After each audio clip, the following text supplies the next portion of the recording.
This is The Drive with Dale Lolley and Matt Williamson on your 24/7 home of the black and gold. SNR, Steelers Nation Radio.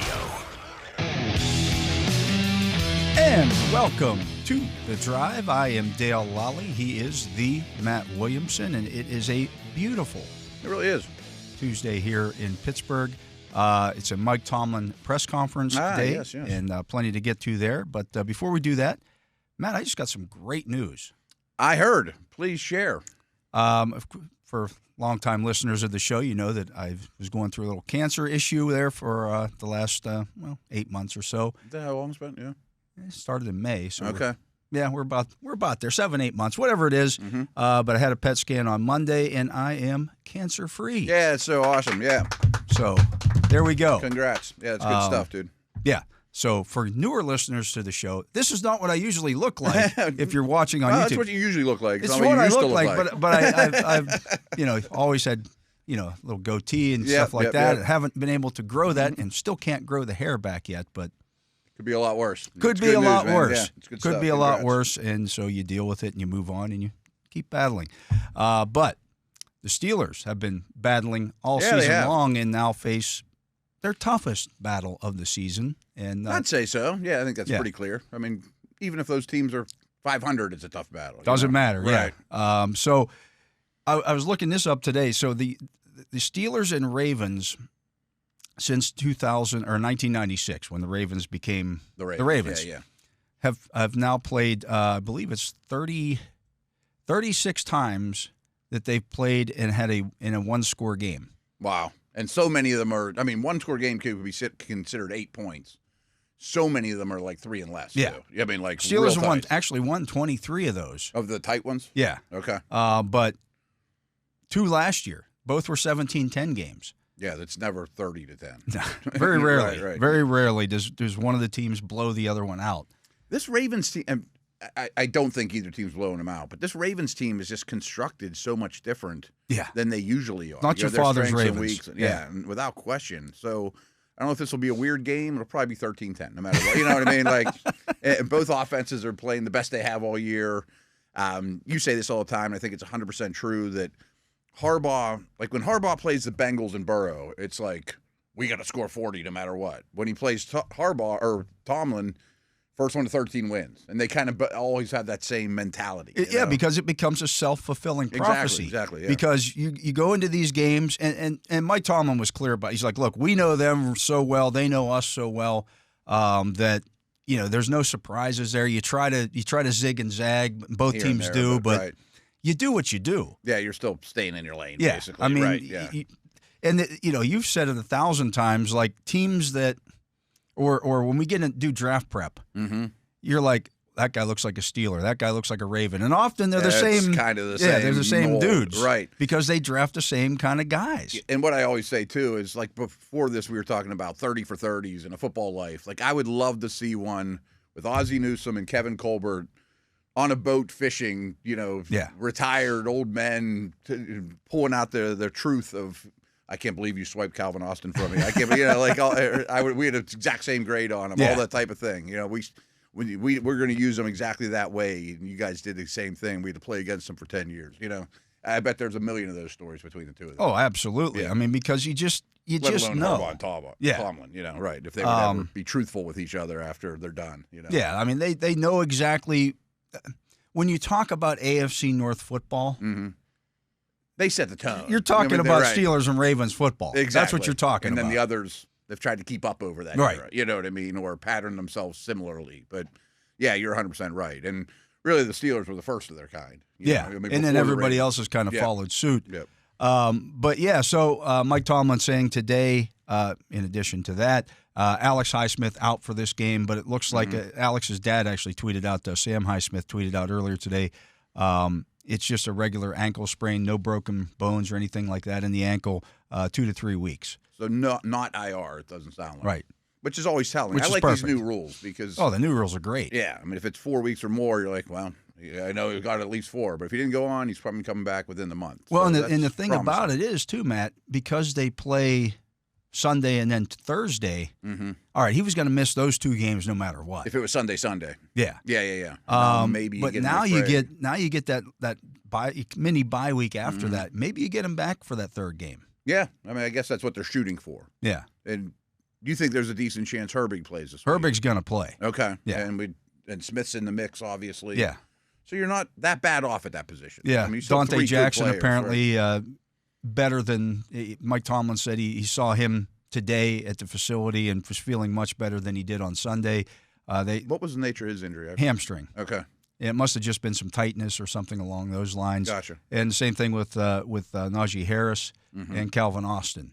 He said they're moving forward as if they're going to have all 3 of those guys available. Good. And Herbig, so 4. And I would consider this time of year, maybe Wednesday they don't do much. Yeah. But so what? Right. I mean, those are guys you're counting on. They've had a lot of wear and tear over the course of the season. So, no, that's all good news. I mean, if Highsmith's the only one you're really missing, I can live with that. Yeah, and honestly, if you look at, I mean, you don't want to be missing Alex Highsmith. You'd love to have all your guys available. But it looks like the Ravens aren't going to have Kyle Hamilton. I bet Hamilton's out. Just watching that game last Thursday. Yeah, that looked like Highsmith kind of a similar injury. Right. Yeah, I mean, you see the foot twist. Awkwardly. I would think that's a couple weeks. Yeah, so who's probably more important than Highsmith? I would say so. Relatively speaking. Yeah, in terms of what, I mean, they ask a ton out of him. They ask a ton out of him, and their secondary was bad with him. Right. I mean, so he can alleviate some of those problems, but then you're digging down the depth chart a little more, or getting people in different positions than they need to be. They replaced him with the little Adarius Washington, who's much different. Who couldn't be any different. Like if those two stood next to each other, Kyle Hamilton and Adarius Washington. Yeah, it's like Schwarzenegger and DeVito. Hamilton's a 6'4", hulking kind of first round safety. Yeah. They don't grow on trees, right. And Washington, I mean, I liked him coming out. Oh, he's feisty and tough. But he's a slot corner. And he looks like him. He's 5'8", right. So I'm sure that they have to change. He's one of the guys that you have to change your defense if he's not out there, because he can do so many things for you, He can play single high, In reality, that's not a bad trade-off for the Steelers. I mean, it's like trading queens or, your queen for a knight on the chessboard or whatever. Yeah, you'll take it. I think they're pretty healthy other than that, though. Yeah, I mean, they should be. They played last Thursday. Yeah. I'm trying to think what their corner situation is. We'll get to it during the week, I'm sure, but I don't think it's bad. Here's how bad the Ravens secondary has been this season. I've read now multiple things leading up to this game over the last couple of weeks, because you pay attention to these things. And people were talking about Arthur Millette coming back, because he came back last week. They're national writers. Yeah. Well, they're going to get Arthur Millette back, and that's going to help fix the secondary. I'm like, really? Well, it might help, Arthur Millette, but I don't think it's going to fix. Not going to fix anything. Right. I mean, at least it's an able body, but unless he is somehow, he's still Arthur Millette. Mm-hmm. I mean, he's an NFL player. Sure, and I give him credit. He's a great dude. I liked Arthur Millette when he was here. He's not a difference maker. But he's not a difference maker, and B, he's a liability in coverage. Yes. Like, there's a lot of, I haven't studied as much yet this year, but last year when their defense was really good, Hamilton or Millette, depending on what style of slot receiver would cover the slot. Now it's probably all Millette, which isn't exactly what you want. No, right. And they'll also, do some stuff with Humphrey in the slot. Yeah, they can move him around some too. But, I mean, you think back to how it wasn't that long ago when the Steelers were using Millette as a replacement for Mike Hilton, and they also had Cam Sutton, and Millette would play on rundowns, and Sutton would play when it was a passing down, because I mean, he's a tough AFC North run defender type, that can blitz and that type of thing, but you don't want him covering extended amount of time. I would think, though, against the Steelers, if it's 1st and 10, 2nd and 6, you're going to have Millette out there. I would think. He's your you don't want Humphrey making a bunch of tackles in the run game on Najee Harris. No, and Humphrey might be following Pickens. Potentially. It's a possibility, yeah. I haven't really thought about the matchups a ton yet, but I would think that's a possibility. I mean, Humphrey's a do-it-all guy. Yeah. They're not going to He's a good player. Pick. Yeah, he's a good player, yeah. They're not going to have the first-round pick on Humphrey. No. I wouldn't think. And he's been okay. On Pickens, He hasn't been great. Right. Yeah. He hasn't been great. But, this is the thing that the addition of Mike Williams gives the Steelers. Like, we talked about this when they drafted Wiggins, he doesn't look like a Ravens-style player. I almost said that when we started the conversation with, draft guys overlap. I'm like, Wiggins and Rosengarten don't. Yeah. I mean, they're both really good testers, but they're both kind of lean, finesse athletes, not glass eater tough guys. Yeah, I didn't see either one of those guys being Steelers or Ravens. Mm-mm. And Steelers needed a receiver and a right tackle too, So I don't think those were targets for Pittsburgh. Yeah. So we'll see. I mean, again, this is not your typical Baltimore Ravens team. No. Nor do I think the Steelers are what they have been over the last 3 or 4 years. Well, because quarterback's different. Quarterback's the different. Yeah, 100%. Like, I'm sure this Ravens Steeler over-under or whatever it is higher than it usually is. Yeah. Has to be. Even though there's a Steeler-Raven factor and Vegas is very aware of that, I'm sure the number is high. How much do you think, Matt, it will help having just played Washington? Now, Jaden Daniels is great. Mm-hmm. He's not Lamar Jackson. But he's about as close as you're going to get to Lamar Jackson in the league right now. I guess it's a benefit, but I think it's more the other way around, that it helped you against Daniels as opposed to, boy, we got to get revved up for Lamar because this team just knows him so well. Plus, I mean, I was looking at the personnel stuff. They throw so many weird things at you at Baltimore. Yeah. Like, they're in 11 personnel, like 25%. Yeah, you're going to see a lot of 12. You're going to see a lot of 13. Ricard, extra linemen they've been using 22 to help. Oh yeah, they got a lot of big stuff, of course, and a lot of bizarre stuff. And I'm not sure if Likely's going to play. That's the other one I was thinking of. Yeah, because he didn't last week. I mean, he plays a lot. Yeah, it's going to be interesting. That's going to be part of the chess match here. Mm-hmm. But I like the Steelers when they have their. I mean, it'll be what'll be interesting. Are they going to play their base against that 22? Because the tight ends can catch the football. I mean, Andrews. Again, today's stat day. Andrews aligns in the slot the second most of all tight ends. So he's a detached receiver, but he's still 250 pounds. Right. I mean, he can. If you're going to have him block slot corners, he's going to do that quite well. His role's been ramping up too, but that's part of it because Likely was out. I would think you'll see a lot of Steeler base. Yeah, I mean, so you're going to have your big bodies on the field. Mm-hmm. But meanwhile, Steelers are facing more 11 than just about any team out there. And then teams have been running against that, the Steelers. Yeah. Again, they zigged when people were zagging against them and used more Landon Roberts in those rundowns. And Benton too. And the more I watched it, Benton played more nickel, which is a better run defender than Ogunjobi, bigger body. I would think you see some of that too, but they don't play 11 much, which I know Deontay didn't cost them much, but I thought maybe we'll see more 11 after that, or maybe they will in this game. Yeah. Well, they said they're going to try to start ramping him up a little bit more. I still don't know. I mean, you want your best guys on the field. I don't know that Deontay is that for them. They seem to think he's behind Bateman. Yeah. And they like Bateman quite a bit, and he's not bad. I mean, he'd be a good number 2 here or anything, but he's not special. Yeah. But they do play so many other different bodies, Ricard and the tight ends and all that. I don't know. I mean, if I'm them, I'm maybe thinking this might be our heaviest 11-day to date because Johnson's ready, and that's how teams attack the Steelers. Yeah. Or do you just do what you do? Because it's sure working. That's going to be the chess match. Fun. It's part of the chess match here, and we'll see. These teams, again, each other so well. You plan for everything because you just know the personnel. Well, here's, and a lot of it's going to, the defensive coordinator. Maybe Arthur Smith goes to, Terrell Austin and said, okay, so you're looking at this team. How would you attack us? Or if you're defensively, what would you do if we do this? I'm sure that happened a lot over the bye. Yeah. And likewise, the same thing. You got Austin going, okay, if we do this, how would you attack it? Yeah. And the Ravens are just so unique, though. I mean, their offense isn't built like anybody else. No one else has a 300-pound fullback. Yeah. I mean, that in itself is kind of weird. So I saw this today, and I was really shocked because these are 2 really good run defenses.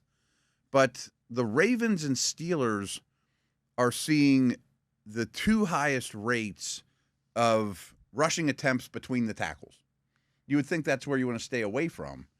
But I think a lot of it's nickel attack the lack of a nose and you can't for the Steelers. You can't run to the outside. I mean, I would say there's a lot of team speed, and I don't think running at Watt makes sense, or having Watt track it down from the other side. The Steelers' edge guys are really good at securing the edge. So everyone's running up the middle on both these teams. Yeah. And one thing about the Ravens, and they still do, they'll always have the Saragusa. The 350-pound huge human being too. Well, Pierce just went on IR a couple weeks ago. But Jones, the Yukon Jones kid, is there, a big body guy, but he's a little more versatile than just a run plugger, eat space guy. So I mean, they've got a couple interesting injuries that we'll see about. Likely Pierce is important to them. Pierce is out. He's definitely not going to play in this one. We'll see about Hamilton. They just gave him money, like he's an important guy to them. Yeah. So.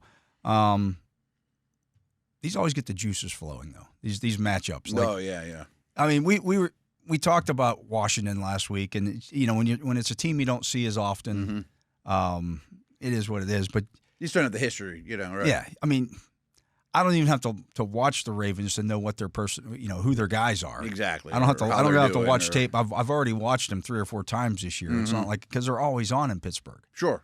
Yeah, or they're playing Cincy on Thursday night. Right. Right. Of course. No, and Lamar kind of speaks for himself too. And so does Derrick Henry. And they're both pretty unique players. They are very unique players. Yeah. And that's going to be the biggest task for the Steelers this week is can they afford – because what they've always done and what they did last week, your outside linebackers are responsible for the quarterback. Mm-hmm. And so you're playing basically, 10 on 9 behind that. Yeah. Can you do that against Derrick Henry? Right. And his numbers and tape are all phenomenal. Then their blocking's getting better and better. I would assume you still do it, though. I mean, I still think you play sort of like you did with Daniels. Mostly how you do with Daniels. Hit him every chance you get, and I don't think you want the ball in Lamar's hands. No. I think that is probably priority number one. Job number one. Yeah. In fact, I want Lamar throwing the ball. Yeah, he's good at it. He's good at it, but that's where more mistakes are made. I don't want him running the ball, and if I can stop Henry and keep him from having a big day, when he hasn't had a big day, they've either lost or struggled to win. There's been not a handful, maybe 3 times where they haven't fed him like crazy. Yeah. I mean, early in the season, they admittedly didn't, which was weird to me. Stupid, yeah. Yeah, but there's been a couple times when they struggle where they get away from him and try to get kind of cute, and that's not their best method. Well, and the key is if you can get a lead on them. Yeah. He's not out there on third downs. No. So if they go to their passing package and it's Justice Hill in the backfield, that's a win. He's not. That's a win. There. Yeah, absolutely. And they've been like the best team in the league at taking the lead into halftime and then just leaning on you. I mean, over the last like half decade. But you don't want Derrick 20 plus carries out of Derrick Henry. No. Because at some point somebody's going to miss a tackle. Oh, yeah. And it's inevitable. He's going to be running down the sideline. It probably goes without saying, but a huge key with him too is penetration early. Yeah, you got to get him before he gets rolling. going. Yeah, you at least got to get a hand on him behind the line of scrimmage or at the line of scrimmage. Yeah, it's a huge key. He is Matt Williamson. I am Dale Lolley, and this is The Drive on the Steelers Audio Network. We're going to take a break. Matt and I will be back with more right after this. And we are back. I am Dale Lolley. He is the Matt Williamson, and this is The Drive on the Steelers Audio Network. And, of course, you can hear The Drive every Monday through Friday from 4 to 6 p.m. right here where you're listening now. Or you can download the Steelers mobile app, and it will download to your phone. You get all kinds of goodies on there every time, the photos. And we're just talking here about the great photos that Carl Roser takes on Steelers.com.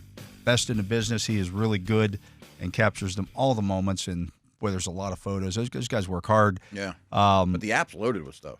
Loaded with all kinds of stuff. And, of course, you can also watch it on YouTube, which we appreciate if you do that as well. And guess a lot of people are lately, too. We like that as well. So, Matt, this season, the Ravens they're leading the league in yards per game and points per game. Yeah. Pretty wide margin, too. Yeah. They had 452 yards in the opener against the Chiefs. 383 against the Raiders. They lost that game. They lost, yeah. 456 against the Cowboys. They won that game 28-25.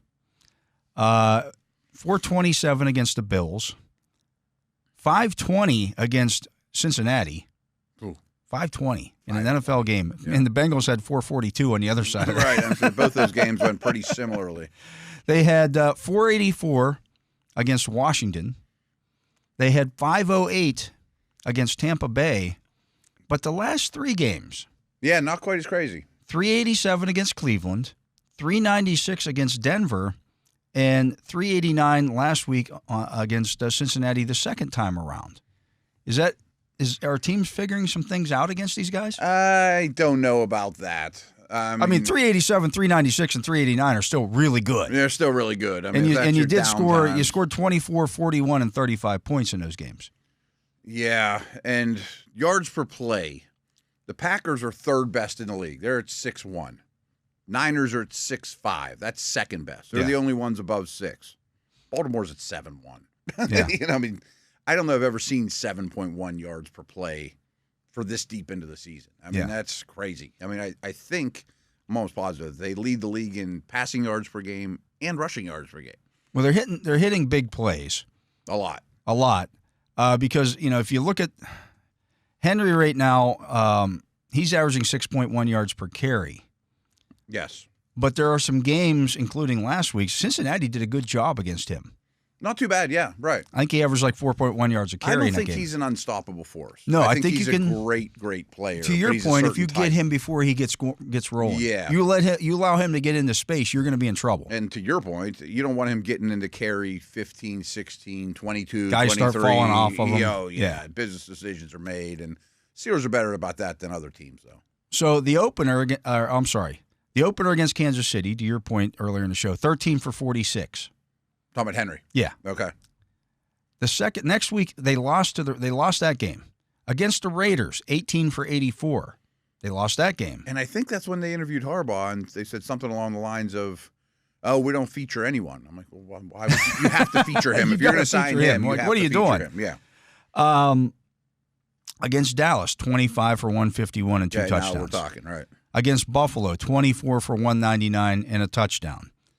The second Dallas time, has run these awful. But, second time around, and you remember that Buffalo game, he went 80-some yards on the first carry of the game. Right. First carry of the game, nobody touched him. Yeah, that's a good start. Nobody expected Derrick Henry to get the ball.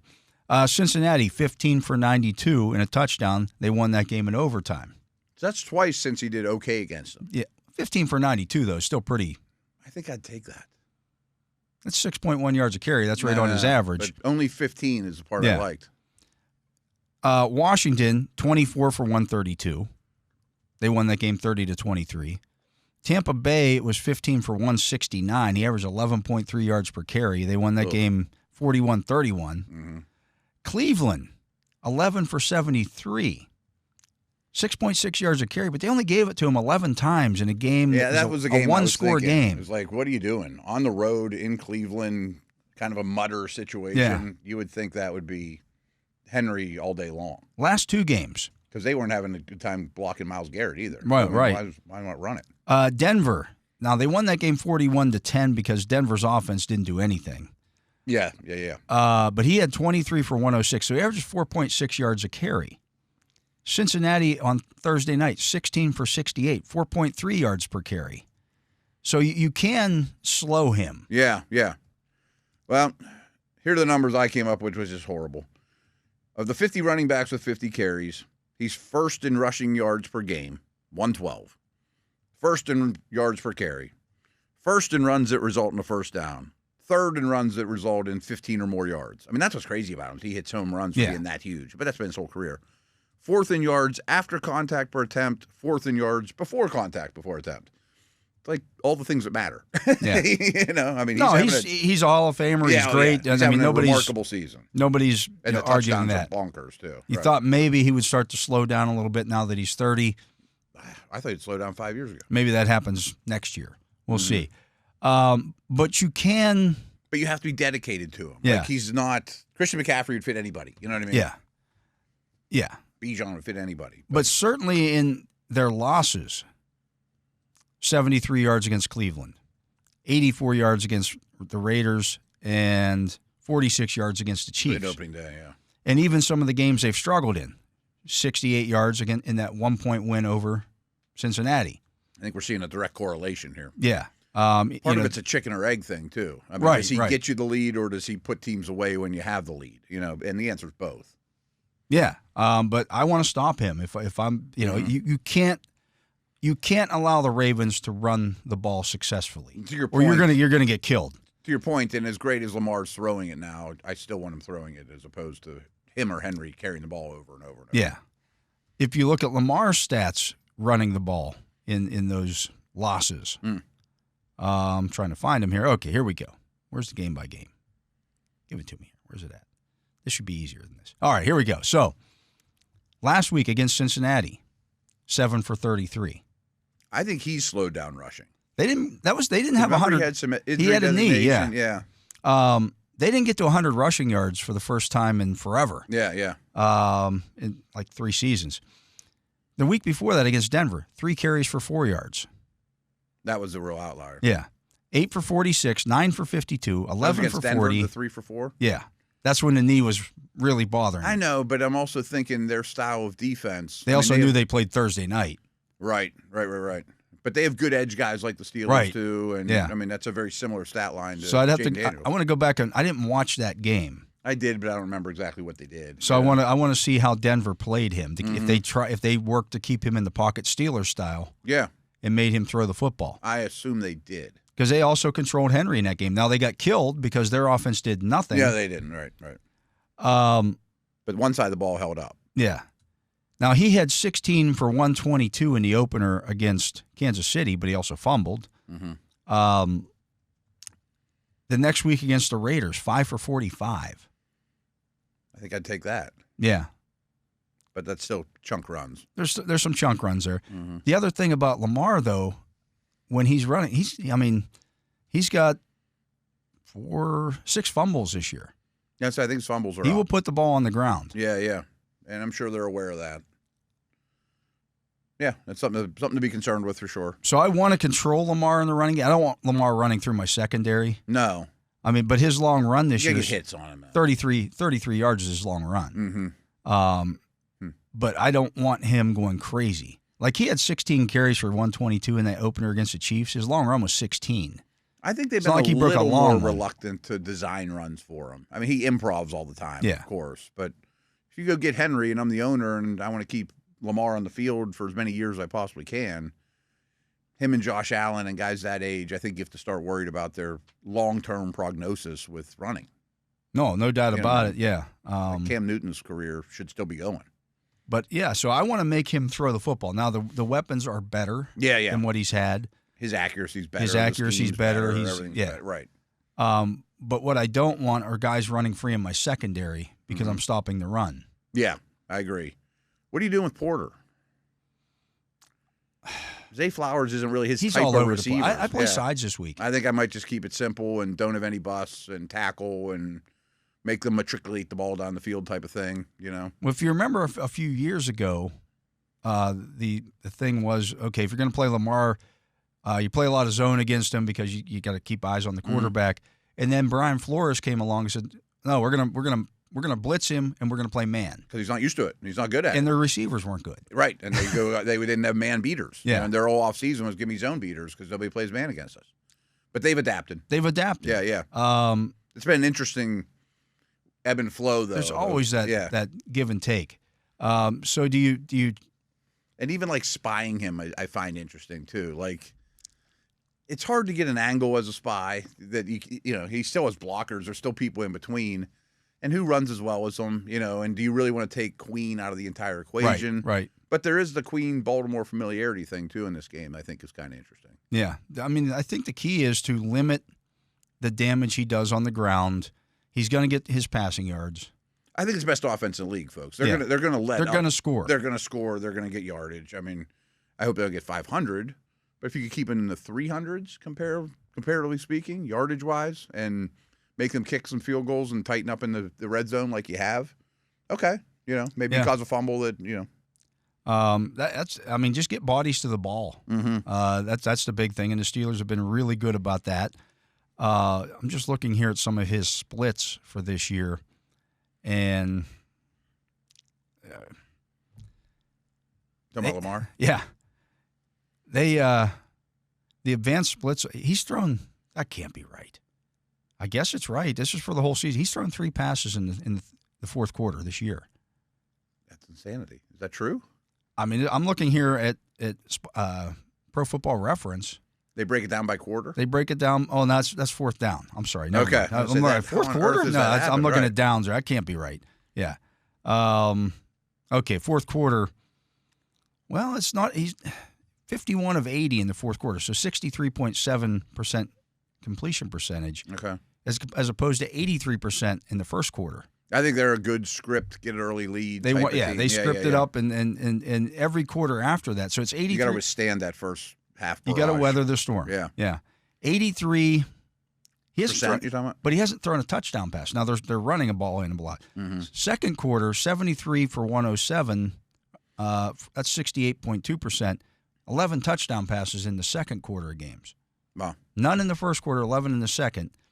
The second half, third quarter, 67.3% completion percentage, and then 63.7 in the fourth quarter. So, not been as good in the second half. You got to hang around. I mean, again, you got to stick with them. You got to hang with them. He and the Ravens as a whole are notorious fast starters.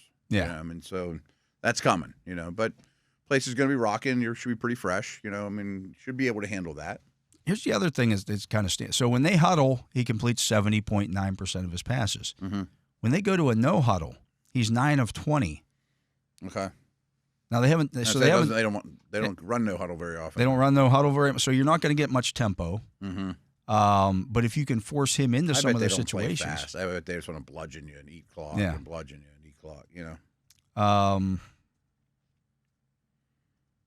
But again, they're not going to be shocked by any of this. If you can keep him in the pocket, 2.5 plus seconds in the pocket, 58.6% completion percentage. Okay, that's the key. Yeah. I mean, have him in, keep him in there, make him start moving around and not be able to don't give him the escape lanes. Yeah. Daniels was getting it out in 2.55 on average. Yeah. Or 2.54, whatever. Teams are throwing the ball quick. I mean, so you might have to be a little more aggressive with more man coverage, trying to take away the quick stuff a little bit more. He's going to be hard to get to. But these aren't unusual problems for the Steelers. I mean, everyone's attacking them sort of the same way. The thing that I don't want are quick passes to Zay Flowers. He's really good after the catch. He's really good after the catch. Yeah, he is. His numbers after the catch are dynamite, too. Yeah, so if you can do that, limit the run game. I mean, there's a lot here. Oh, there's a lot here. I mean, we're not even talking about Bateman and the other tight ends. I mean, are all capable. What I don't want, though, is give up a play over the top to those guys and make it easy for him. I don't want Aguilar running down the field with nobody on him. I don't want Bateman running down the field with nobody on him. Who was the one that had the long one last week that was a no-name receiver? I forget his name, but Wallace. Tylan Wallace. Yeah. Like, I don't want those guys. You can't let those dudes beat you. Yeah. Right. I want to make him beat me with his best guys, but I want to have a lot of attention on the best guys. Mm-hmm. I'd like to see him hold the ball in the pocket a little longer, too. Yeah. Actually get home and get hits on him, whether it's late or, as he's throwing, things like that. Got to get bodies on him. Yeah. I mean, he lost weight again this year after playing last year up heavier. We'll see. I don't know. If I mean, he's a handful. There's just no way around it. Their offense in general is so many ways they can attack you, and they're humming. And it's year 2 in the system. They're starting to get it. The O-line is still the weakness. Yeah, but it's not horrendous anymore. You know what I mean? I think it's the right side of that line's pretty horrendous. Oh, I was also Falele stinks. He's bad, and I was also thinking the left guard versus Cam is a problem. That's a problem. I mean, it's a problem. And I like Rosengarten against Watt is a complete wipeout. And we've said this almost every week, but the Steelers' front has an advantage over every line in the league. Yeah. I mean, he may not against Penei Sewell, but he definitely does against Rosengarten. And the Steelers as a whole have a big advantage against their line. But it's not as hideous as it was to start the season. Do you think they have to keep – they either have to have Ricard in the backfield as an extra blocker to help out on Watt? I think that's why they use Kohler so much too. Or that's where I was going. Or Kohler's going to be on the field constantly. Or both. I mean, they're not afraid to use both. But that's taking – then you only have 3 really eligible guys. Right. And Henry's got a target share at like 4%. He's got 10 catches all season. Yeah, they don't throw him the ball. I mean, he has 2 receiving touchdowns somehow, but I know one of them was against my fantasy team. Okay, it's probably typical. Dump it to him. Someone misses a tackle. It's a game. A freight train down the because he had to do that. Yeah. Just to But, yeah, so. They'll also use a sixth offensive lineman a pretty high percentage of the time, too. So, yeah. I mean, they bring in big bodies. But they're going to have issues blocking the Steelers' front. Oh, yeah, without question. But I would think, back to our original conversation, you'll have more base 3-4 than you will nickel and dime, comparatively speaking. I don't have a problem with that. No, I'm cool with that, too. Yeah. I mean, if you just want to slug it out to 50, let's go. It gives you your best chance. Get a Landon Roberts on the field and let him run downhill? Right. Yeah, okay. Exactly. You see some big boy hits with him and Derrick Henry. Yeah, there's going to be some serious collisions. Yeah. But that's how you want to play.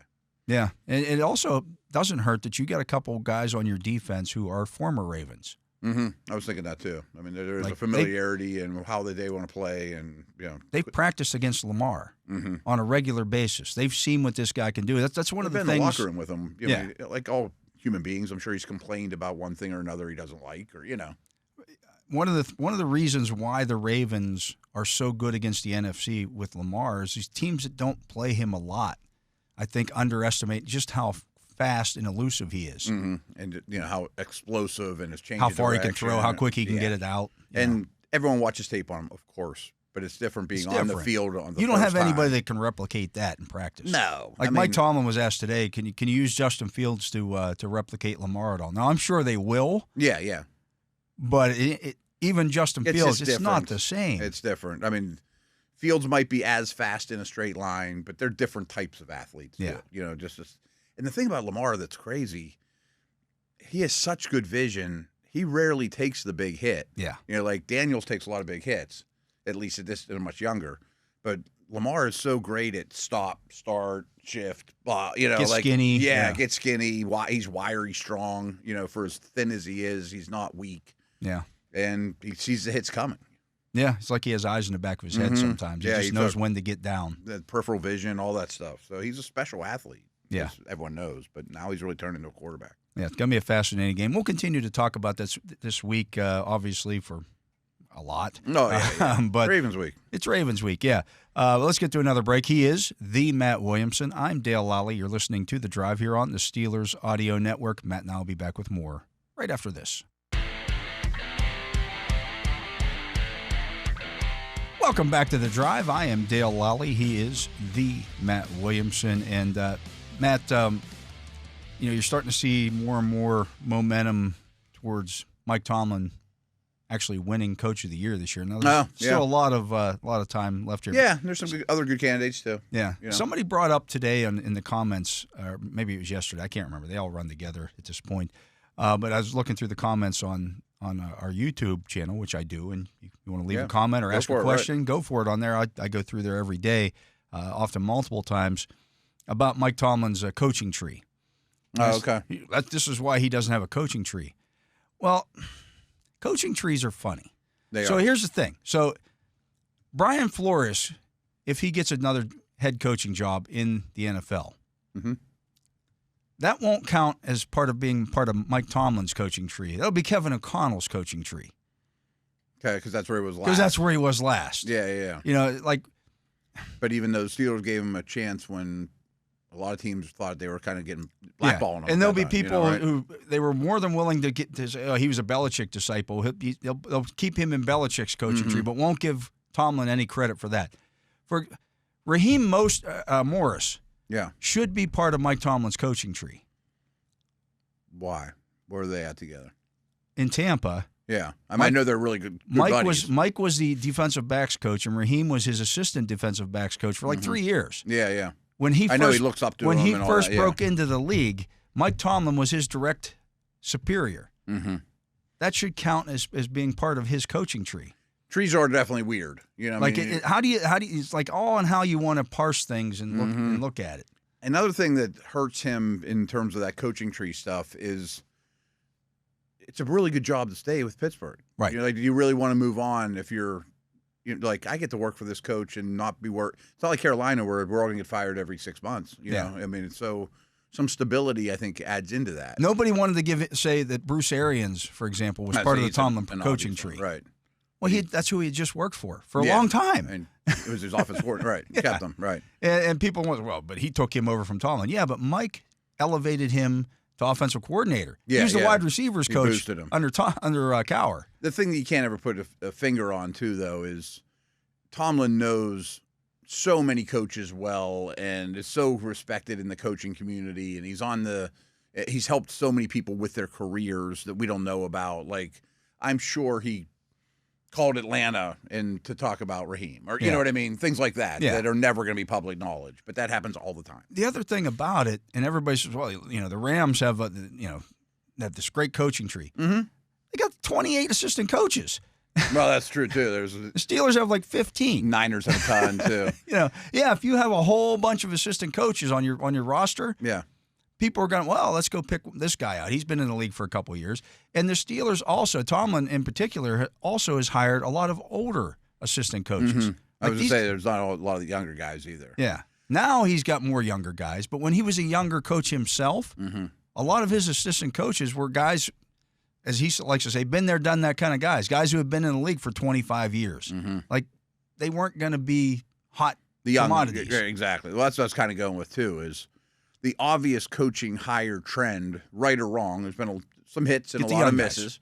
Get the young offensive guy, from an offensive staff. Yeah. Give me Shanahan's right-hand man, someone that ate lunch with McVay. That's what everybody wants.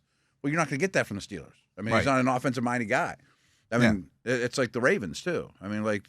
They have a lot of defensive guys have gone on, but is their offensive coordinators become head coaches that I recall? Maybe this one will. I don't know. Yeah. So but they want him from offensive-minded head coaches. Yeah. And just do what he did. Well, even look at Harbaugh was Andy Reid's special teams coordinator. Mm-hmm. Well, nobody's going to hire Danny Smith as not to be a head coach at this age. He's 70. Right. But he's a really good coach. And I'm sure he doesn't want to leave, and he has great job security here. And could he have got a head job at Pitt, or something like that too? I'm sure he'd be a great recruiter. All that kind of stuff.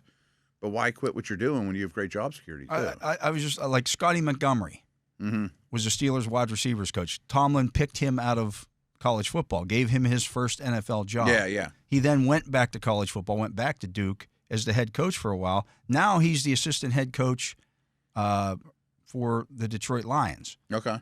Well, that's very much on Tomlin's tree. At some point he probably gets I would say if the day he becomes a head guy or whatever, right. But nobody will say, they'll give Dan Campbell the credit. That's what you're saying. Yeah. It's not like he's a Dan Campbell guy. Well, no, Tomlin brought him up out of college football. The reality is these guys have such crazy paths from the day they start coaching to the day they become an NFL head coach. They shouldn't just belong to one. Right. Oh, he's just a Walsh guy. But he also worked for Landry and Knoll and whatever. It's such a crazy path. Yeah, these They're guys shaped by all these different. These guys people. are all intermarried, or however you want to say it. There's not. You can find guys that have worked for 12 different coaches. Yeah. Like, who are you giving credit to? And coaches will tell you. One of the best things for their long-term job is getting fired, because everybody gets fired. And everybody gets fired. Been there, But think about it. Like a defensive back coach who's young and up and coming but promising. He's not the reason that the Panthers are the worst team in the league. But he spent countless hours with all those coaches, but especially the defensive ones. Let's say there's 10 other defensive guys. Yeah. And they're in there in a dark room watching film all the time. They're talking about football. They all get jobs after they've been fired. That's the beauty of it. They all get fired. Some of them go back to college. Some of them gets a defense coordinator job. And they say, hire Johnny. So now you have now you're in 12 more rooms or 12 more buildings, you know, that you have an inn. Mike Tomlin and Dan Quinn worked together at VMI. Yeah, right. Of course. It's a small They world. all know each other. That's the thing. They all know each other. Long enough, right. That to me is why the whole coaching tree thing is a little bit overrated. Mm-hmm. Yeah, I tend to agree. I don't even hold it against Belichick that a lot of his guys were bad. Well, he has an extensive coaching tree, but the limbs are weak. They're all terrible. Yeah, right. Let's do it exactly like Bill. Well, you're not Bill. You're not Bill. Yeah. So I don't know. I get it. Like Walsh has a great tree because he invented an offense. You know, and he was a tremendous coach too. I just want a West Coast guy. Sometimes there's a little luck involved. Marty Schottenheimer has a tree that's as good as anybody's, but he didn't win. Yeah, but he has a great coaching tree, And a lot of his guys who work for him won Super Bowls, including Bill Cowher. Yeah. But, he couldn't win the big one, so he's not in the Hall of Fame. Which is a crime that he's not in the Hall of Fame. That's unbelievable. Too. Right. The guy never had, he won everywhere he went. Of coaches that I truly remember, him and Mike Shanahan are the two I think should be in. Yeah. He's up. I think they're both on the list this year. Are they? On the Pro Football, because there's like 5 coaches on there. Okay. So at some point it's going to happen for him, but you can't win that many games. But I'm sure whoever presents him will bring up his tree. But I'd rather talk about his wins and losses. Well, that's the thing. He did on game day. And it's a bounce here or there. I mean, if Ernest Biner doesn't fumble, or The other thing that we don't have enough time for this, but the short way to end this to me though is in the league right now, coaching is so bad. I mean, it's part of the reason that there's 10 horrendous teams. Is we'll just take this offensive mind that has no idea how to run an organization. Like, what are the Tennessee Titans worth? I'm not even picking on them. $6 billion, and you're going to hire this guy for $5 million to be in charge of everything that's never done anything. You know what I mean? Like, would Apple do that? No. You're in charge of Apple. You've never done anything. You didn't even. You've worked in computers, but you sold them at. And you seem like a pretty good guy. And we had a day-long interview. You sold computers at Radio Shack. How'd you like that? Right. You're now the CEO of Apple. Like these organizations are worth billions. It's a little different. Right. It doesn't make you Logan Roy. Nice reference by you. We're going to get to another break. That's going to do it for hour number 1 of the drive. Makes here. You more like his kids. Yeah. Matt and I are going to be back with hour number 2 of the drive right after this. And we are back. I'm Dale Lolley. He is the Matt Williamson. And now we're talking, according to Justin. Guess that Succession reference got people chatting old TV shows. Rescue Me came up, Sopranos, all kinds of good stuff. Yeah. I brought up Resident Alien again. Yeah, I still have to got your last season. Oh, I like the first ones. Anyway, so it's time for the fantasy football focus here on the drive, and it's Tuesday, so it's waiver wire day. Pretty bleak on the waiver wire. It's not great, but Russell Wilson. Yeah, I mean, there's some guys that could get you through. Far worse at quarterback than Russell Wilson this week. Why? Right? Yeah. He throws touchdown passes. That's important. Boy, kind of a big deal. Kind of something we predicted for the last couple of months. And he plays the Ravens this week. Plays the Ravens, and they are dead last. Who's on bye this week? Do you know off the top of your head? I mean, if not, don't worry about it. But I know there's a couple. Yeah, let me see here. I've got the schedule here in front of me because we also always go over that. So it's the Cardinals, Panthers, Giants, Buccaneers. 4. Not a terrible right. But there's 4 hit for fantasy. Next, we're getting into these weeks here where there's some weeks like weeks 12 and 13 or 12 and 14. 13 is Thanksgiving weekend, so there's nobody off. There's nobody off. But 12 and 14, there's 14, like 6 teams off. And like you said, 14's fantasy playoff time. Yeah. Not that the NFL cares about that. Or the week before, and if you need a win, and all of a sudden Lamar Jackson's not available. Like the team in our league that we're in that has Lamar Jackson, if you look at his roster, he got nothing else. Like Lamar is carrying his roster. Okay. And he's going to lose that week. And he plays me. How about that? In week 14, how about that? We're tied right now for the division lead. But what's goofy is I think it was week 8 that didn't have any. Yeah. Like right in the middle of the season. I don't right when everybody why. Wanted one. Yeah. I don't know what happened that week. Yeah, I don't understand why the buys are quite as late as they. 14 is I can't ever remember buys in week 14. Side note, but I think there will be a day where there's 18 games and 2 buys. Yeah, that's coming. That day's coming. That day's coming. So looking at the waiver wire this week, Audric Estime rostered in 3% of leagues. I think he's kind of taken over. Like Peyton's used the term, we're going to go with a hot hand. Well, he's the hot hand, and he's fresh legs. 14 carries last week. Yep. You and I talk about this basically every November, it seems like. Young running backs that have no wear and tear on their legs from here on out can win you leagues. Yeah. And I'm not saying he's great, but he's fresh and he's Coaching good. staff probably trust him a little bit more than they did earlier in the season. Like, I don't know if he can pass protect. I can't put him out there. Yeah. And now, Javonte Williams isn't special, or the guys around him aren't great. Javonte Williams got 1 carry last week. He's borderline droppable. Thank goodness I traded him. I've did a lot of wheeling and dealing this year, and Javonte Williams was one of the guys that I moved away from early. Drafted, but got out from under. Yeah, because that's not looking good. No. And I love Javonte Williams. I loved him pre-injury. Yeah, not the same guy. No. Tyjae Spears, we talked about him last week on our DFS lineup, 46% rostered. He should be in every league. That was basically a 50-50 split again. Yeah, I think he's a flex on his own. Yeah. Gus Edwards is back. I would pick him up. 17% rostered. I don't even think he's all that good, but I don't really care. He's going to get. It's kind of like when he was the Ravens, right? He's a goal line guy. 40% of the carries on a team that runs the ball a lot. Yeah. Yeah. One injury away to an injury-prone guy ahead of you. Yeah, pick him up. Cam Akers, 14% rostered. No. It doesn't look like Jones is all that serious. You know, that's why Akers is getting splashed. They traded for him because they don't trust Ty Chandler. But if at most Aaron Jones is going to miss this week, but it looks promising. Yeah. To be around. I mean, if you have somebody on a bye and you need somebody, maybe, but you could probably do better. Khalil Herbert rostered in 22% of leagues. I guess. I mean, he's a 2, but he hasn't done anything This yet. is the only problem for them. They throw a ton. They get the Chargers in L.A., the bye week, and then they play the Steelers. They get Steelers coming up twice, too. Like, it's not a great... And he's a 2, and they don't throw it much. Yeah. He might be a kind of guy, like, if you happen to have him, trade him to the Chase Brown owner. Yeah. You know? Hey, you need to handcuff Chase Brown, which you shouldn't do. Which isn't the ideal guy to do that with. Don't handcuff a mediocre running back. Mm-hmm. You handcuff Saquon Barkley. Yeah. That guy's like that, but you don't handcuff Brown, hoping, yeah. Tyler Algier, still only rostered in 43% of leagues. He's a roster clogger, is I assume why people drop him when, I need a kicker this week. I got to do something this week. I bet he gets dropped and picked up a lot. But he's a good football player. And good offense. He's playable. He had 11 carries for 59 yards last week. Now, if he happens to fall into the end zone on one of those carries, you're happy you started him. Yeah. You're not happy if you started him on 59 yards, but he's part of the offense. I mean, he's kind of like we said with Spears. You can start him, if you got 2 guys on bye or something this week.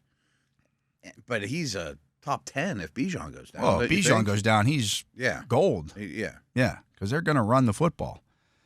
Success in this league. Wide receiver, Ricky Pearsall, 37% rostered. He should be. Yeah. I mean, he's still the 3, but he's getting worked in more and more, and he's good. Yeah. Elijah Moore still only rostered in 8% of leagues. They get the Saints, the Steelers, and Denver. A little bit of shines off the Browns from that 1 week of Winston, too. Oh, pick up all the Browns. Yeah. That seems like a roster clogger, too. But I do like the matchup against New Orleans this week. That's the Browns play? Yeah. I wonder who's favored in that game. That's probably New Orleans with Carr. Probably New Orleans in New Orleans. If it's in New Orleans, yeah probably. Jalen Coker rostered in 8% of leagues. They're on a bye this week, so he's probably not going to be a hot pickup. But might even get dropped. It's okay. He starts. Yeah, I mean, I like him. I put a lot of fab money in Dynasty for him, but those are 25-man rosters. And, he's young. Mike Williams rostered in 18% of leagues. I don't mind getting ahead of it. Yeah. If you have a really cuttable dude and you want to put no fab money on it, basically, or the day after waivers goes through and you get him free, maybe. Here's the thing. Baltimore this week. That's good. Then you're at Cleveland. Then you're at Cincinnati. You got the Ravens again coming up. Mm-hmm. You got the Bengals again coming up. Like, those are 2 pass funnel teams that you can definitely beat. Kansas City, you're probably going to throw the ball against because their run defense is good. What percentage of the snaps do you think he plays against Baltimore this week? I mean, he only ran like 7 or 8 routes last week. I think it ticks up a little bit this week. I definitely think it ticks up. And I think it continues to tick up as the season goes on. Mm-hmm. Like that second Ravens game, I think he's your number 2. Yeah. He's out there a lot. I don't hate it. I don't hate it either because you're not starting him soon, but George Pickens is going to get a ton of attention. Yeah. And you know that Russell Wilson will throw the ball to Mike Williams down the sideline. I mean, he's got a history. They gave up something substantial for him. They have a plan for him. He's already caught a touchdown. It might be, 3 catches for 62 yards, but one of them's in the end zone, He's one to get ahead of because no one's going to be picking him up. I mean, maybe in leagues around here. But, Quentin Johnston rostered in 41% of leagues. I shouldn't tell you this, but I actually put in for Williams in our league a week ago. No. Because I had somebody I was totally going to cut, but I had somebody ahead of him I ended up with my team. He was like my second guy or whatever. But I'm too distraught about not getting him. Yeah, but no, I'm with you. I think it's one you get out ahead of. Yeah, I'll throw him on the back of my bench and see what happens. Quentin Johnston, 41% rostered. He doesn't do it for me, but he produces. Here's the thing. The Chargers play Cincinnati, Baltimore, Atlanta. Yeah, and they're throwing more. I mean, I don't think he'll ever live up to being a first-round pick or any of those type of things in the real world, but he's had some moments this year. Adonai Mitchell rostered in 6% of leagues. Pittman might go IR, and I think Pittman's is pretty much droppable for fantasy, which kind of breaks your heart. Mitchell's good on tape. Yeah, he's kind of like the Mike Williams conversation. They get the upcoming. They get the Jets, Detroit, New England. Okay, that's okay, not great. I mean, yeah, you have to throw against. They're going to have to throw against Detroit. I just don't know who the quarterback's going to be. Yeah, that's the problem. Yeah, I mean, same thing with Alec Pierce. Alec Pierce was rostered in 15% of leagues. Well, if I knew Richardson was back, I want Pierce. Then I want Pierce. Bombs away, right. Pierce is real hit or miss, but his hits are nice. Like I like Mitchell. Like I wish he was a Steeler. Yeah, but he isn't. No, not a great situation. Quarterback Bo Nix rostered in 33% of leagues. You could do a lot worse. He runs. He's getting better. Their schedule: Atlanta, Vegas, Cleveland. Oh, nice. Okay. So not a terrible schedule to go against for him. No, he could be a top 15 guy. Drake May rostered in 13% of leagues. I think he should be higher than that for sure. Well over 50. They get the Rams, the Dolphins, and Colts upcoming. He runs a ton. Yeah, he's a great athlete. I'm sure some of these quarterbacks are low numbers just because I got my guy. I'm keeping him at this point. Yeah, I'm not keeping him. But we're getting into this Buy-Mageddon situation. You try to get out ahead of that. Yeah, see where you got to look at your. Okay, I'm gonna have 3 guys off in 2 weeks. And Bo Nix plays Carolina that week. Yeah, so give me that. Right. Yeah, somebody's on a bye this week, and you say, well, I'm gonna pick him up this week and get out ahead of it. Yeah, get 2 weeks ahead of time. Right. Russell Wilson rostered in 22% of leagues. Throws touchdowns. I think that's pretty consistent. Yeah. And he runs not a lot, He'll but give a you little. 2 points or 1 point, and he might get in the end zone. Offset an interception that he might throw. Mm-hmm. And I think the fear of Fields coming in for a series here and there is gone. I mean, I think that ship's out. Well, you never know. It could. Maybe this is the week. Wouldn't be a terrible call. Yeah. I haven't given that much Zig thought, when the Ravens haven't seen it yet. Yeah. Throw it at them. Yeah, not terrible. Jameis Winston rostered in 8% of leagues. Doesn't run at all. Yeah. I mean, you could probably do better. Tight end Mike Gesicki is rostered in 45% of leagues. It's not horrible. I mean, the splits are when Higgins isn't there. I don't know when Higgins. Is Higgins super ambitious to come back? That's what you don't know. Like, is he going to be right back to it? Oh, my arm. Yeah, right. And has Burrow and Gesicki bonded enough that it doesn't matter who's out there. He's just going to get the ball. Gave him targets. Yeah. He's getting targeted. That's not horrible. Johnny Smith is 25% rostered. He did some okay things last night. He's good after the catch. Yeah. You know? Hunter Henry, 46% rostered. Like, who's your favorite of those 3? Henry, I think, is your best touchdown guy of the 3, but he's never going to have a big day. Probably Gesicki. I guess. Just because he's the best receiver. They're going to throw the ball. They can't. They don't play defense at all. No, they have the highest passing percentage of the league. Yeah. I will say this, though. Gesicki does have a bye next week, whereas Johnny Smith has Vegas, New England, and Green Bay. Okay. So, and they need to win. Yeah. And he's got a quarterback, and they're okay, you know. Yeah. He should be in leagues. Zach Ertz still only rostered in 33% of leagues. I think people just think he's old and done, but he's not. He's not. He's old, but he's not done. he apparently doesn't know where the first down marker's at. A little short. A little short on that. But he's kind of there, too, although Noah Brown should be on that list, too. I think he's probably kind of owned. Do you think he's already owned? Steelers, they must be because he's not on the list. Yeah, I thought maybe they just overlooked him. Because that's basically anybody that's under 50%. And there's some guys on there I didn't mention. That just like, we're not going to talk about that guy. But like in Washington, Denami Brown and McCaffrey and those guys are well behind Noah Brown. Yeah. Looking at this week's schedule, well, the Thursday night game is the Commanders at the Eagles. No and no. No and no. I'm not interested in either one of those defenses. Eagles playing well, but no. Not against Washington. No. Yeah. You got Packers. This is a Sunday schedule. Packers at Bears. Packers. Bears are broke. They fired their offense coordinator. They fired the coordinator today. And 9 sacks last week. Yeah. Against the Patriots. I mean, Packers should be a fire them up. Yeah. They coming off a bye? Yes. I like that too. Jaguars at Lions. Bears. No. It's not a bad one. It's not a bad one, but it's starting to crumble and it's on the field too much and there's bad mojo. Jaguars at Lions. No one Jags. Yeah, on Lions. Lions are going to get Mac Jones. Yeah. Is Lawrence done for the year officially? Not yet. That's going to happen. But it's going to happen, yeah. The Raiders are at the Dolphins. Dolphins' defense was actually pretty good last night. Yeah, I was impressed. I think I'm playing them against Ritter. Oh, yeah. Yeah. Yeah. Crosby's the only thing to hang your hat on. I don't think I'm going to go down that road. No. Rams are at the Patriots. I guess yes on the Rams. Their defensive line line gets sacks. They get after it. These last 2 draft classes have been something for their D-line. Well, when you have 87 picks, that's what happens. You get right. People are like, oh, they got all these fourth-round guys. Yeah, because your fourth-round guys are still Mason McCormick, Darnell Washington.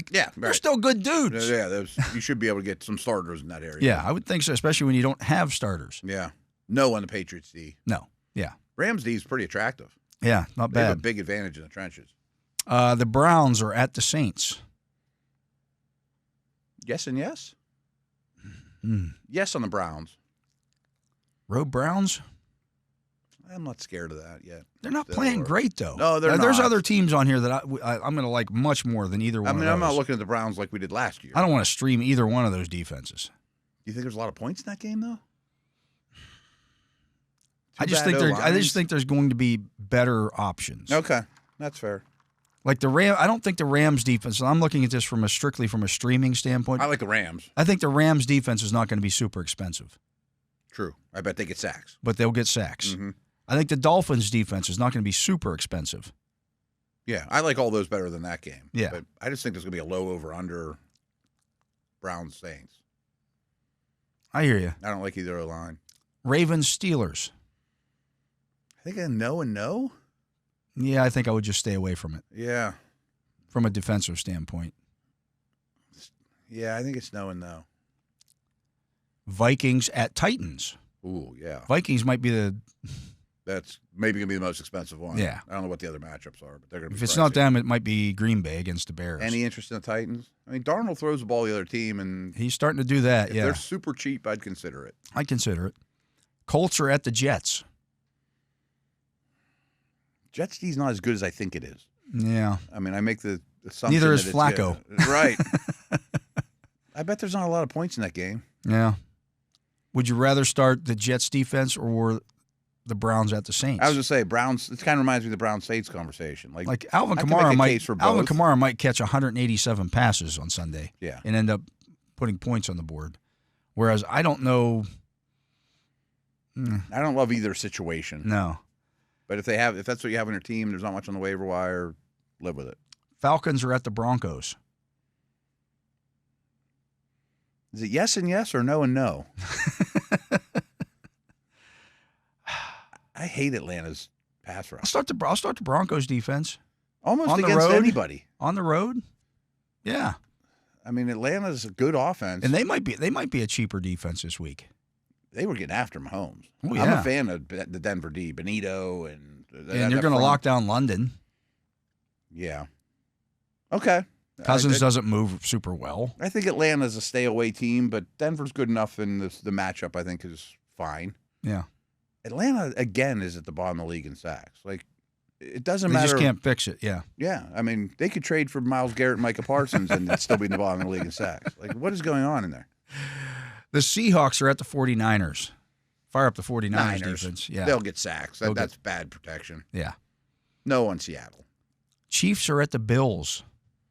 I'm not afraid of playing the Bills defense this week. They rush the passer. Agreed.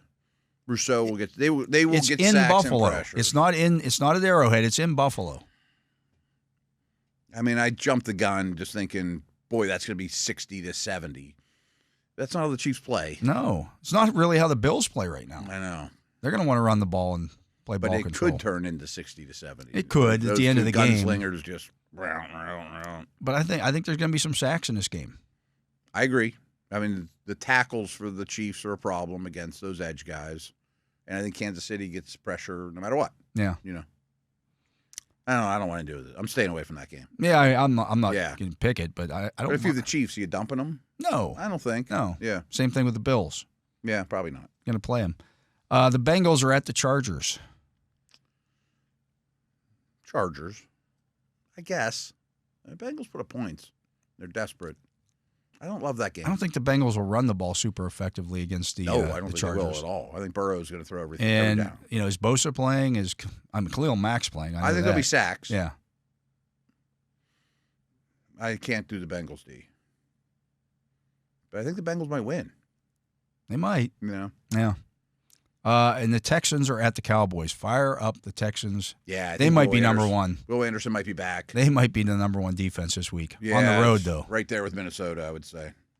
No on Dallas. No on Dallas. Can't play. Parsons will get sacks. If he's back this week. He played last week. He played last week. That's right, yeah. But no, it's a bad defense. Yeah, it didn't help. No. It's a bad defense. Is that the Sunday nighter? That's the Monday night game. Sunday night is Bengals at Chargers. Yeah, they're not terrible night games. Yeah.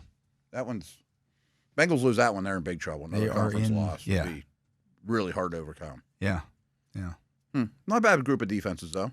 I bet you could find a cheapie that we kind of liked, the people aren't on. There's some good ones there. Yeah. Like, I think the Broncos, people are going to look at them playing the Falcons and go, oh, you can't play it. Yeah. No, the Broncos defense you can start them. Well coached, their front is good, and they got a great corner. Yeah.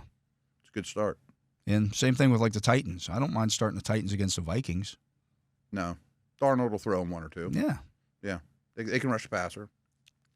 I'm cool with that, too. Yeah, I bet we can get a cheapie. Better streaming options this week than there were last week. Yes, 100%. There were some weird games last week. There really were. All right, let's get to a break. That's going to do it for the Fantasy Football Focus. He is Matt Williamson. I am Dale Lolley. When we come back, it is Power Ranking Day. All right. Where the Steelers at in the hierarchy of the NFL? We'll go to NFL.com and check that out right after this. And we are back. I'm Dale Lolley. He is the Matt Williamson, and it is time to take a look at the power rankings as composed by Eric Edholm on NFL.com. And let's do a little exercise today and count the truly terrible teams. I'm guessing off the top of my head there's 9 or 10 that I just think flat out. I think it might be 12. I might be low. Yeah, I might be low. You might be underestimating. There's a different degree of truly terrible, but there is some horrendous teams. At 32, we got a new. I'd say it can't be Carolina, I don't think. They're on a 2-game winning streak. Right, can't have them last. This team's down 4 spots. They're 2-8. Jacksonville? Yes. Yeah, I'm a little shocked we haven't got news out of there. I'm a little shocked we only have one firing across the league today, and that was Bears offensive coordinator. Maybe Shad Khan is just going to wait till the end of the season and it doesn't really accomplish much. Right. Lawrence isn't going to play. I mean, I always think interim head coaches don't really come. Are the Jets a lot better off? You may not have anybody on staff that's capable of running the staff. Yeah. I don't know. I get it. At 31, holding steady, the Las Vegas Raiders. Terrible. So far, we're 2 for 2 on terrible teams. Terrible. At 30, down a spot. They're 2-7. They're the Tennessee Titans. They're terrible, but I'm not sure they'd be below the Patriots and Panthers. I know they won, but that's the whole thing with this exercise. Yeah. This team won last week, so I got to move them up a little bit. Yeah, but you don't have to move them up 6 spots or 5 spots. I mean, I still think Tennessee's got some good things going for them. At 29, down 4 spots. I feel like the announcer in the Shrek when he's going through the. She lives with 7 men, but she's not easy. The Giants are the number 29 team. Spiraling. Yes. They're talking about benching Daniel Jones. Might as well. Blame him. Yeah, might as well. At 28, up 2 spots, the Carolina Panthers. I'm not sure they're better than 5 teams in the league. I get that they've won 2 in a row. Well, they were better than the Giants on Sunday. They were better than the Saints 2 weeks ago. So. Exactly. But all of whom are going to be mentioned shortly or already have. Yeah. At 27, up 5 spots. 5. The New England Patriots. Again. I mean, the team they beat, you might want to put them down here. Yeah. Remember when the Bears were like 14? I'd say the Bears need to be mentioned soon. And I think are they a terrible team? Yes. I think they're one, yeah. Yeah. I mean, it's embarrassing. So I know this isn't the exercise, but if I told you can have every player on the Panthers and Patriots, or you could have the Steelers roster. I'll take the Steelers roster. Clearly. I mean, and there's probably a lot of, not the Steelers are the best roster in the league. Like, if you built a roster between the Patriots and Panthers, you'd still be 23rd. Yeah. They don't have any good players. That's the problem. I mean, how many good defensive players are there on Carolina? Yeah. How many good offensive players are there on New England? Ugh. At 26, up a spot, coming off a bye, the Cleveland Browns. They're a truly awful team. They're a bad team. Mm-hmm. Doesn't mean they can't beat you on a given week, but they're a bad team. They'll win more games this year. Yeah. I mean, they're not. You don't want to be that. I mean, they beat the Ravens a couple weeks ago. Yeah. They might beat the Steelers on Thursday night. Right. I mean, get them on a short week, coming off an emotional game against Baltimore. We'll talk about that next week, but that's going to be the danger here. Yeah, it's definitely a danger coming off Baltimore. At 25, down 3 spots. Jets. Jets, 3-7, and done. They stink. I got no problem where they're ranked. I'm just on the fence of, are they a truly awful team? Yes. I mean, they truly, like them and Dallas were. They shouldn't be. That's what I mean. But they are. They got smoked on Sunday. Bad. Real bad. I'm going to call them a truly awful team. Yeah. So we're getting a pretty good. Aaron Rodgers is planning his next trip to Egypt. Yeah, right now, he seems. Or the Himalayas or something. Disinterested soon. Yeah. At 24, down a spot. How about them Cowboys? Yep. That's where they're at now. Yeah. That's where they're at. Are they a truly awful team? Right now, as constructed, yes. With Dak Prescott out for the rest of the year, yes, they're bad. Yeah. Like, where's CeeDee Lamb in the fantasy world? Wide receiver 2? He had 10 targets last week. He had 26 yards. I think some of the targets were. Watching him roll over his head. Yeah. At 23, up 3 spots, the New Orleans Saints. Pretty generous. But are they better than the teams below them? As currently constructed, they're a little better than they were because Carr's back. Yeah. They don't have Lattimore. They don't have any receiver. I mean, their receivers were a bunch of dudes I never heard of. Yeah. They're a truly awful team. At 22, down a spot. Did we mention the Bears yet? No. We should. 22 down a spot are the Colts. I'd have the Bears lower than the Colts. I would definitely have the Bears lower than the Colts. Yeah. That's a little hard on Indy. At 21, down 3 spots, the Rams. Okay, so I think we've crossed the line of not truly awful teams. I don't think we have. I don't think the Colts and Rams are. I don't think the Colts and Rams are. I think the Bears are. I would say the Bears should be below. The Bears are going to be way too high again, as they've been all season long. Yeah. Eric Edholm must be a closeted Bears fan. I get the defense is okay and they have good players, but what they do on Sundays is terrible. They scored 3 points on Sunday against the Patriots. Yeah. 9 sacks. 9 sacks. Can't operate. They would be well lower than this. Yeah. The Rams aren't bad. No.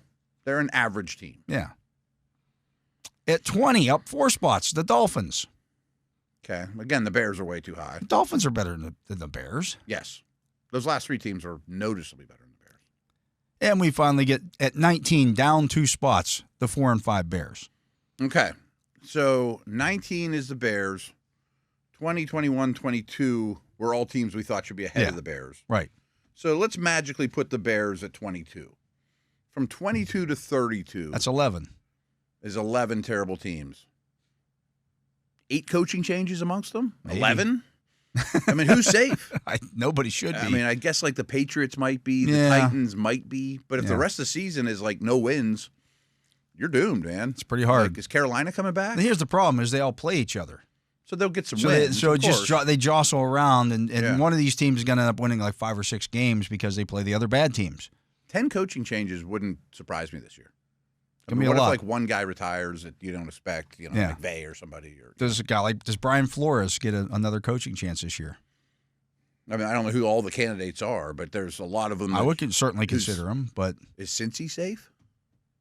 Is Cleveland safe? No, Cleveland's definitely not safe. No, definitely not. Yeah.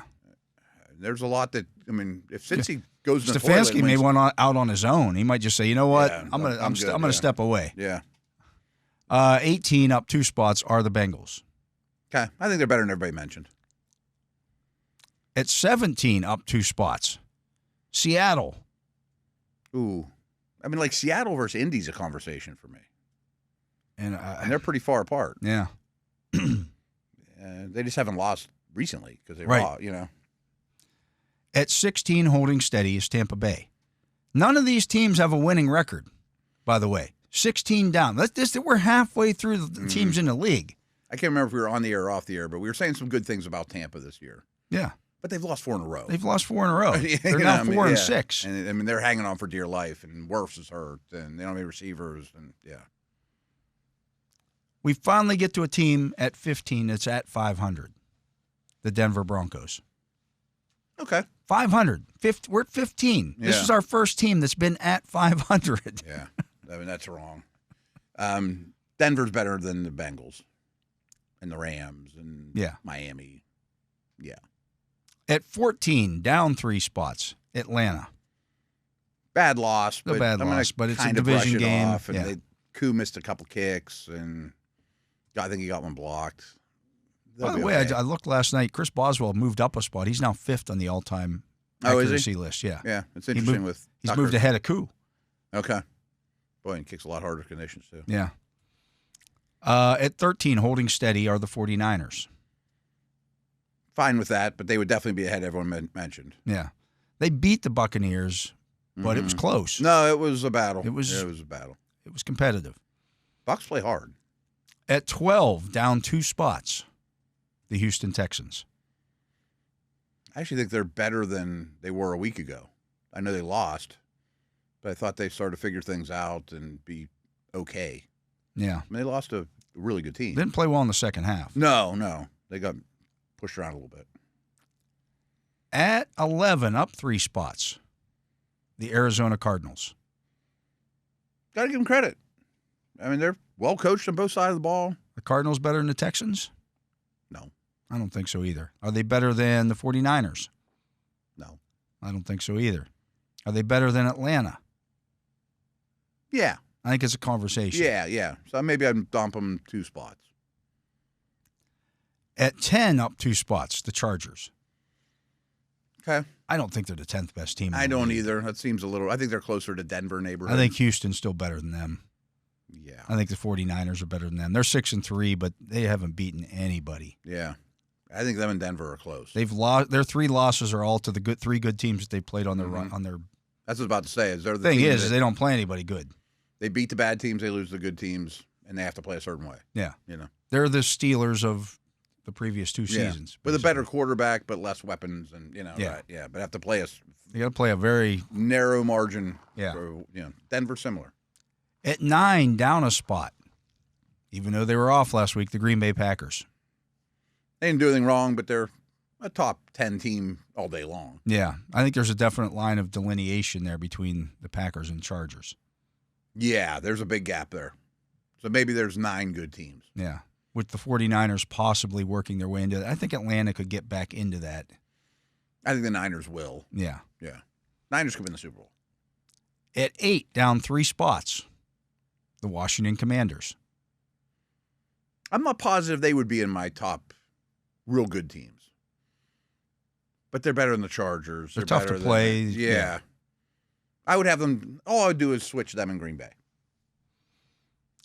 Washington was pretty impressive. Yeah, I'd have Green Bay. But I think Green Bay's a better team. At 7, after beating the number 5 team in the power rankings last week, in their own house, the Steelers only move up 2 spots to number 7.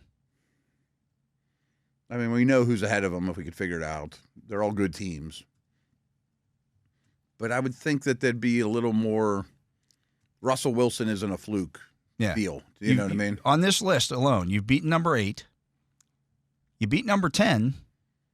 You scored the most points of the season against number 10, the Chargers. You beat number, 14? Denver's like 14 or 15. You beat 14. You beat 15. Okay. In their place, in their buildings. Yeah. Like, I think it might be selling the Steelers just a little bit short. Yeah. I mean, I understand the 6 teams ahead of them.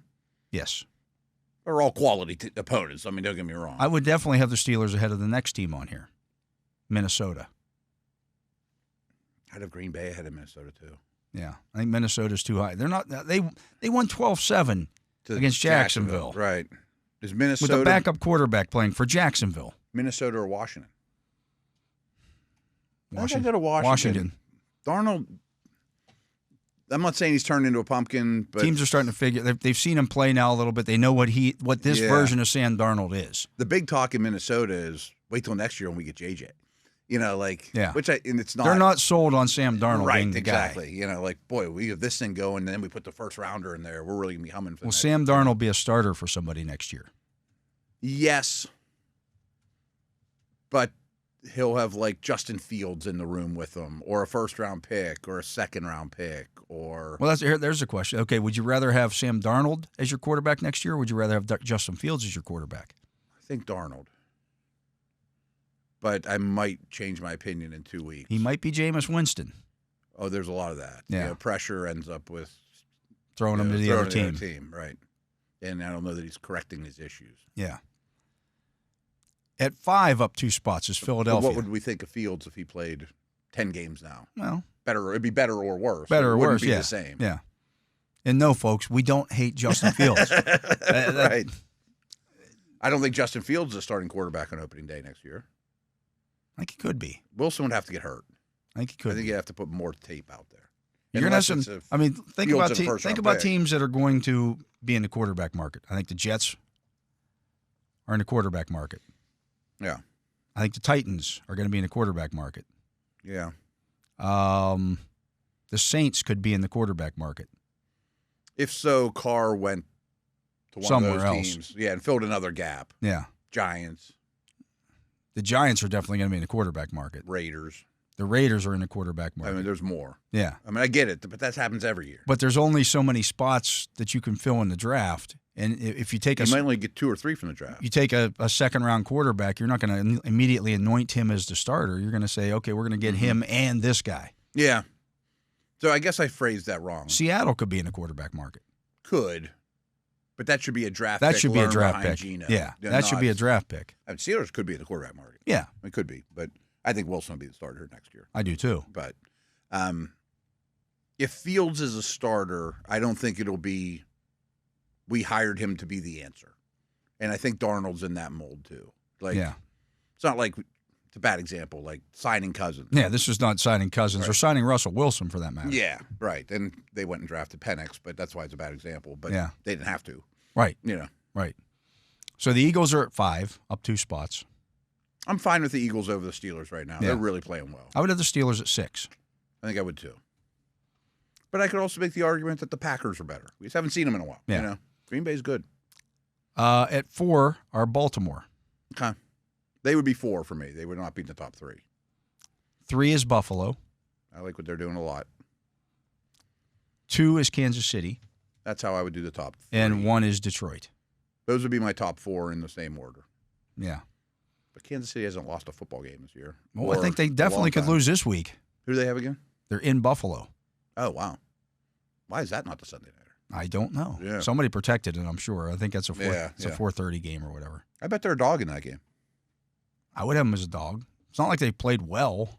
Yeah. They've done good things to win games. Right. But they've been a little fortunate. So I heard an insane stat that I don't remember this morning. In games where Mahomes is losing by 10 or more points in his career, he wins like 2/3 of them. Yeah. Like even Brady, no one's at 500.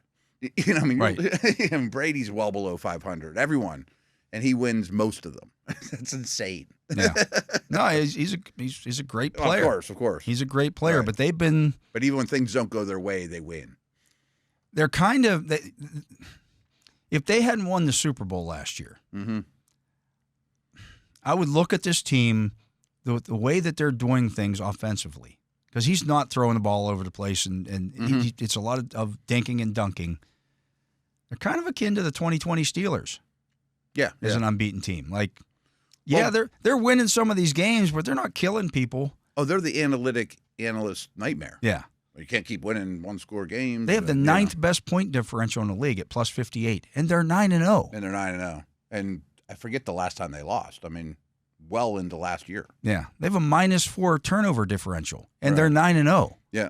I'm surprised there's not a Barnwell article. This can't sustain, because the numbers tell you they don't. But the head coach and quarterback are right. If you get the head coach and a quarterback, it helps cover up some of that stuff. Yeah, you're the better team when it matters most on the last drive of the game or whatever. But I just wonder, much like that 2020 Steelers team, if you start getting into some of these crazy games in terms of short weeks, you're playing on Thanksgiving, you're playing on Christmas Day. Chris Jones stubs his toe. Yeah. Or, right. Yeah. That maybe all of a sudden, you get caught on a short week and you lose. I mean, they lost last year to the Raiders on Christmas Day.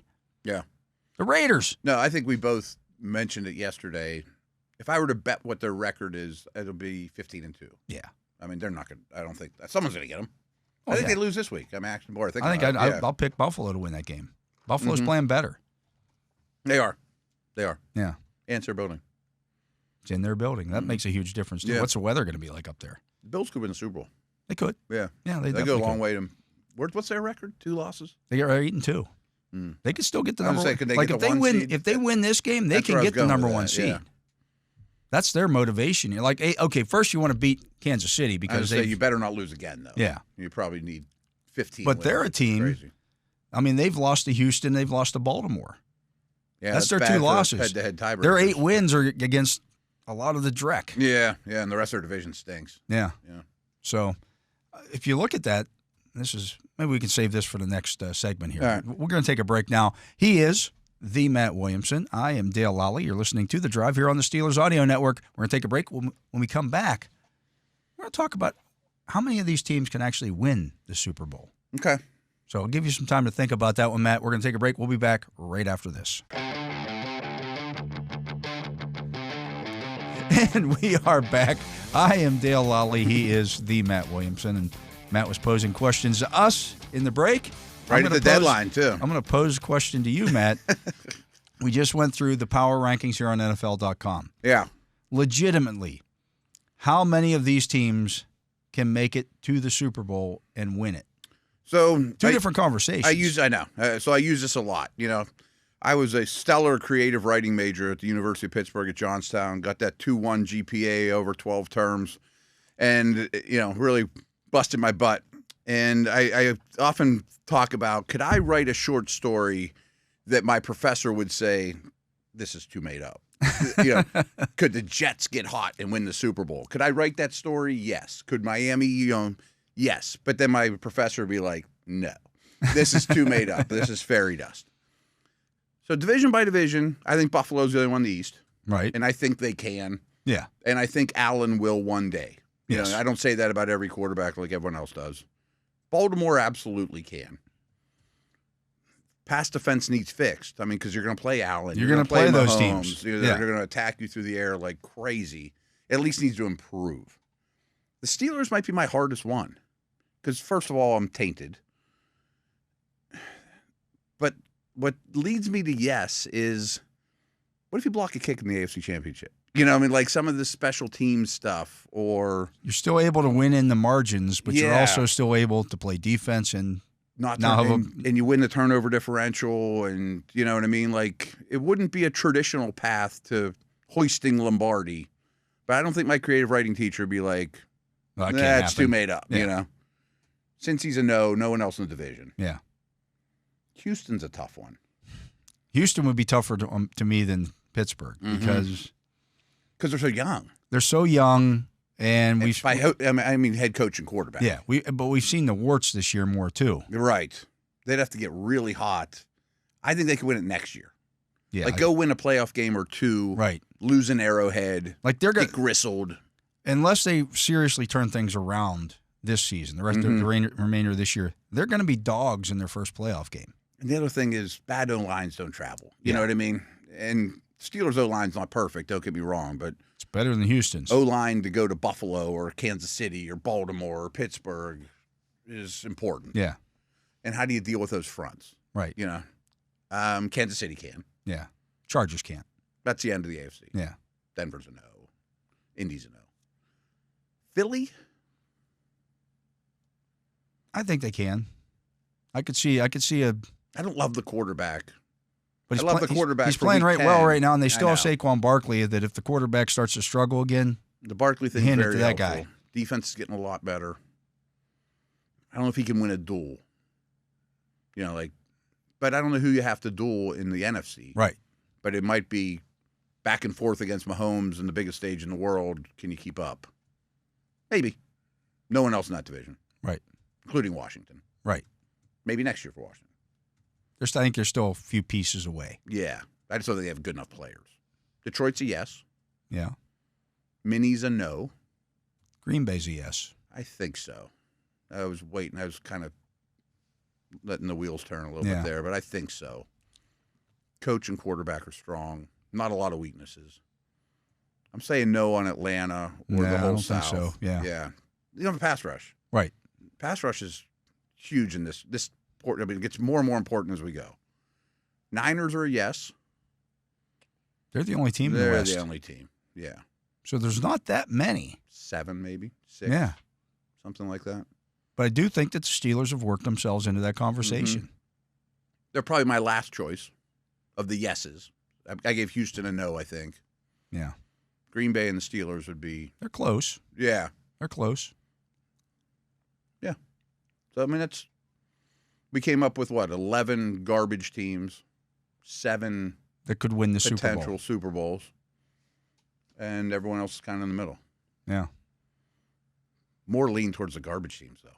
Oh, you know, the borderline garbage teams are closer to garbage than the borderline Super Bowl teams. Yeah. Like Washington's good, Minnesota's good. The organizations are trending the right way. Arizona, but they're far from being a Super Bowl team winner. Yeah, you know, I mean, they're more than maybe one off season. If you're the Cardinals winning the division, that division this year, is a huge accomplishment. Same with Washington. Yeah, I mean, like both their seasons are already successes. Right. I mean, like they put pelts less on the so wall. in Arizona than. Yeah, because they're 1 year difference build, you know, in terms of the coach and all that, and their quarterback's a little older. But yeah, those guys are all out kicking their coverage. The AFC's the ones that under kick their coverage. Yeah, the Jets, a lot the Browns, of the Jags, you know, Bengals, all these teams we thought would be very much in the playoff hunt. Disappointing seasons. Yeah, the thing about it, you know, and a lot of people nationally would look at this and say the Steelers have they've way overachieved. And I've never thought that. Like, again, the roster build in the offseason, I'm like, this is a really deep roster. And then we watch it, you know, in the OTAs and in the training camp and all that stuff. I'm like, cutting this roster is not easy. Yeah. And the one thing I talked about O-lines being super important and pass rush, is this line trending up or down? I mean, it's got, like in camp, we often talked about, boy, they have all these picks and first-round picks only get better, blah, blah, blah. Well, they got hit so hard with injuries. I don't know if it's the second half of the season is going to be a lot better like I thought it was back in July. I mean, Zach Frazier's going to continue to get better. Mason McCormick's going to continue to get better. Good, though. But there's still room for – he's only played 7 NFL games. I know. McCormick's played, 4? By the way, Broderick Jones might have had his best game. Broderick Jones played well last week. Of the year. Can it be a top 10 line come playoff time? I think that's a little ambitious. That might be a little ambitious, but I think it's going to be better than. It could be a top 5 line next year. Yeah. You know, with a year under your belt, you know. So that didn't go as I expected. Right. In terms of, because injuries, you know. Yeah. There's setbacks. Yeah, absolutely. Matt, that's going to do it for the show today. Cool. Good stuff. Yep, absolutely. We'll be back again tomorrow. Good job on the cancer, by the way. Oh, yeah. Thank you. I appreciate that. Worked hard at that. That's going to do it for our show today. So for my partner, Matt Williamson, for Justin Miller here on site running the Justin Miller hotline, which we didn't use today, and for Tyler Vittmeyer here making sure our video makes it out onto YouTube, go ahead and leave us comments, ask questions on there. We check that out daily. I'm Dale Lolley. We thank you for listening to this edition of The Drive on the Steelers Audio Network. Steelers football happens here. The Pittsburgh Steelers Audio Network.